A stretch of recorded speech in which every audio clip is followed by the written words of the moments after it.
This morning, the Congressional Budget Office, at Jeff's request, released a new projection showing Republicans' billionaire tax giveaways will actually add $52 trillion to the debt, not just 37 plus. It's gotten even worse, even worse. Why? Because Republicans in the Senate didn't just copy and paste the 2017 Trump tax bill. They added over $1 trillion more. This is the Trump's tax scam on steroids. And it's going to bankrupt America. All so they can give these tax breaks to the billionaires. It is just incredible. To repeat, today Republicans are plowing forward on their deeply unpopular agenda, while Elon Musk and Doge dismantle Social Security. Congressional Republicans are slashing Medicaid, all the while cutting taxes for billionaires, adding $52 trillion to the debt. The many individual pieces of the Republican agenda are bad on their own, but when they're put together, they're utterly toxic. The struggles Republicans have faced so far are only a glimmer of what's to come. If they had it hard on the budget resolution, imagine how hard it's going to be on reconciliation, with all their contradictory promises clashing with each other. It's no wonder they're a shambles. It's no wonder that Senate Republicans are fighting with each other, that House Republicans are fighting with each other, and House and Senate Republicans are fighting with each other, because their agenda is so unpopular. Different segments of the party each want to run away from different parts of this agenda, but none of it is popular. It's amazing. They're doing what a small group of billionaires want, against the American people's interest, against what America needs. So today and going forward, the only question that matters is this: are they really going to sign their names to a bill that adds $52 trillion to the debt, slashes Medicaid, all so that billionaires can pay less in taxes? With Donald Trump changing his tariff strategy like it's some kind of game of red light, green light, do Republicans seriously believe now is a good time to saddle our children with debt that they'll never be able to pay off? If Republicans ultimately pass their reconciliation bill, interest rates in the future will soar. America's greatness will diminish, perhaps never recover. It would be a great decline in the American dream. So much for Republicans being the party of fiscal responsibility. That's out the window. And the worst part is that the Republicans can't even be honest with the American people about how expensive their bill is. Republicans continue to pursue budget fraud through this current policy baseline, something the Senate has never used before in reconciliation. In fact, when they tried it back in 2017, it was rejected. They avoided the question last week, but make no mistake about it, they're now full speed ahead on breaking the rules of the Senate and breaking their word to get it done. Why are Republicans doing it? Simple. They want to cut taxes for billionaires and make our kids pay for it. Jeff. Thank you very much, Leader Schumer. When it comes to fiscal responsibility, Republicans have lost their damn minds. Back in 1974, all 100 senators came together to pass the Budget and Impoundment Control Act, and it had 3 pillars. The first is, within a 10-year period, it had to reduce the deficit. The second pillar was that in every year after the first 10 years, it had to be deficit neutral or reduce the deficit. And the third was we were going to have honesty on the numbers by creating the Congressional Budget Office and having impartial, independent, nonpartisan numbers, so we'd have no more smoke and mirrors, no more gimmicks. We'd be honest with ourselves and honest with the American people. 3 pillars. Well, the Republicans struck down the first of those pillars in 1996 when they said, we're going to use this filibuster-free pathway that even Robert Byrd voted for one reason, reduce the deficit, to increase the deficit through tax giveaways to the richest Americans. Now they're poised to strike down the second and third pillars of fiscal responsibility driving up deficits through reconciliation in years 11 and beyond, making tax cuts permanent. So now CBO has to estimate 30 years out the impact, and abandoning the CBO numbers and saying that the budget chair in the Senate can create any set of fabricated numbers that budget chair wants. This is insane. Last week, we really emphasized the fact that families lose and billionaires win. $2 trillion in cuts to programs like healthcare and housing and education to fund additional tax giveaways to the richest Americans and additional debt. But I asked for CBO with the updated bill the Republicans were proposing to take an updated look at what the debt would be as a factor as well.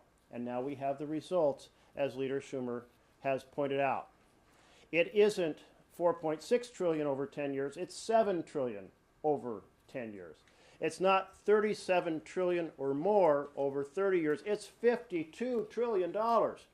Let's keep this in perspective by understanding that the current debt run up by our predecessors over 249 years since the Declaration of Independence is less than $37 trillion right now, about 36.5 trillion.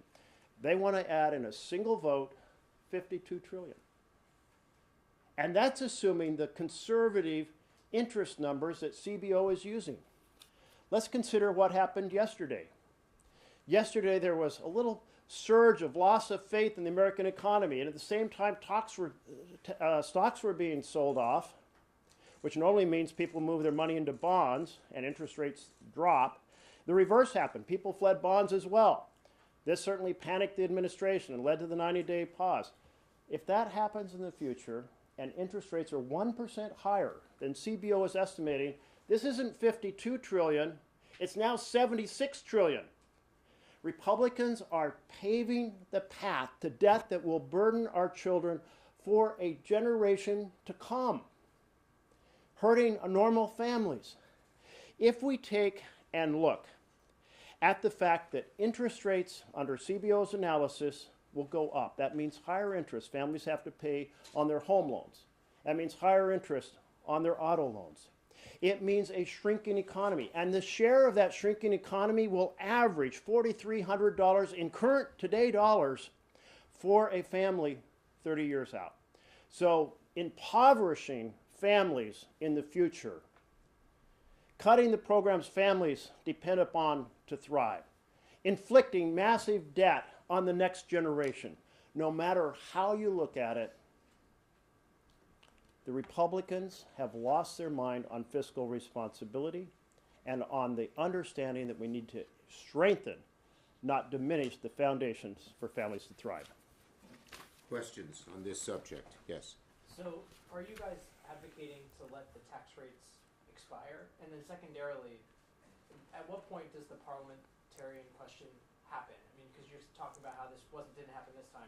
At what point do you plan on posing that Look, question to the bottom line overall, in answer broadly to your question, is if you think they had trouble now on the budget resolution, they're going to have much more trouble on reconciliation. And one of the places they're going to have much more trouble is on the baseline, the current policy baseline, because the parliamentarian has far more say there, because that will have to be part of their budget than it would be here, because they didn't put it in their budget.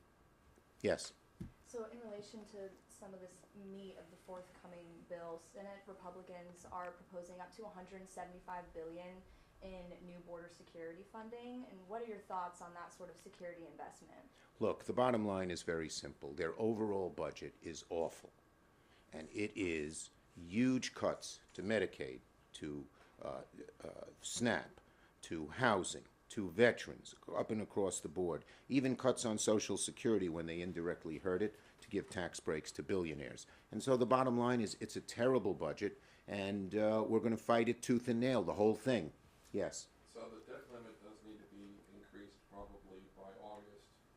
If they're not able to pass their bill by then, is there a chance for the Republicans to come negotiate a deal with you in return for some things that you want, like a let's, The health subsidies. we're is not gonna engage in hypotheticals. Let's see what they do in this budget, okay? All right, thank you, everybody. Thank you.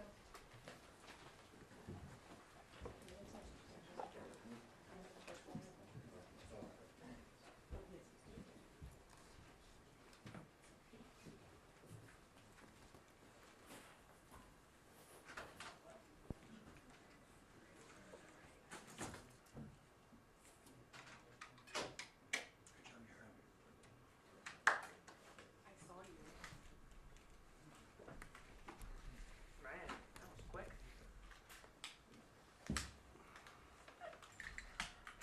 Did you miss me this week? This is my first day back in the office. You been gone? You know who missed you? You act like I'm not the loudest person. Mr. Henson missed you. Gosh, he's gonna get cussed out. I've been cussing him out for 10 years. Bye. And the worst part is, he enjoys it. He's a masochist. He's a sicko. He enjoys it. He does. Where is Henson? We were friends for like one day. Oh, is he back? We were friends for like a day, and then I was like, oh, this man's crazy. That's a good way to put it. I bet you he said the same thing about you. Oh, Mike. he says the most ridiculous. What's up, man? He was like, childbirth can't be that. And I was like, okay. Sorry. This is how I know I cannot talk any sense into you. It's not if you get an epidural. No, it's still bad. I mean, the epidural's gotta be good. You just like forget the pain. But getting an epidural requires a spinal tap, which sounds like hell. It was just so painful. That's the day I knew I could never talk any sense again. Look, anybody who says they want a natural transfer, that's crazy. And then they're like, I should have got it.